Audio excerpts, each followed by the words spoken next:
ایک پرامن گاؤں میں سموئیل نام کا ایک مہربان موچی رہتا تھا۔ وہ اپنی بہترین کاریگری اور ضرورت مندوں کی مدد کرنے کی خواہش کے لیے دور دور تک جانا جاتا تھا۔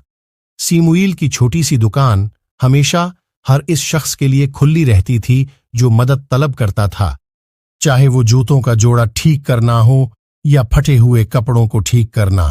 سردیوں کی ایک سرد رات بنیامین نامی ایک تھکے ہوئے مسافر نے سموئیل کے دروازے پر دستک دی۔ بنیامین کے جوتے پھٹے ہوئے تھے اور وہ منجمد سردی میں میلوں پیدل چل رہا تھا۔ سموئیل نے اسے اندر خوش آمدید کہا، اسے گرما گرم کھانا پیش کیا اور بنیامین کے جوتوں کی مرمت کا کام شروع کر دیا۔ مسافر بے حد شکر گزار تھا اور اس نے کسی دن احسان واپس کرنے کا وعدہ کیا۔ سال گزر گئے اور سموئیل ضرورت مندوں کی مدد کرتا رہا۔ اس نے بدلے میں کبھی کچھ نہیں مانگا، اس یقین کے ساتھ کہ احسان آزادی سے دیا جانا چاہیے۔ اسی دوران بنیامین کی قسمت بدل گئی تھی۔ وہ ایک کامیاب تاجر بن گیا تھا اور قریبی شہر میں آرام دہ زندگی گزار رہا تھا۔ ایک دن بنیامین کو سموئیل سے اپنا وعدہ یاد آیا۔ اس نے اپنا شکر ادا کرنے کے لیے موچی کی دکان پر جانے کا فیصلہ کیا۔ جب وہ پہنچا تو اس نے سموئیل کو اپنے ورک بینچ پر جھکا ہوا دیکھا۔ ضرورت مندوں کے جوتے ٹھیک کر رہے تھے جیسا کہ وہ ہمیشہ رکھتے تھے۔ بنیامین سموئیل کے پاس گیا اور کہا، مجھے وہ مہربانی یاد ہے جو آپ نے کئی سال پہلے اس سرد رات میں مجھ پر ظاہر کی تھی۔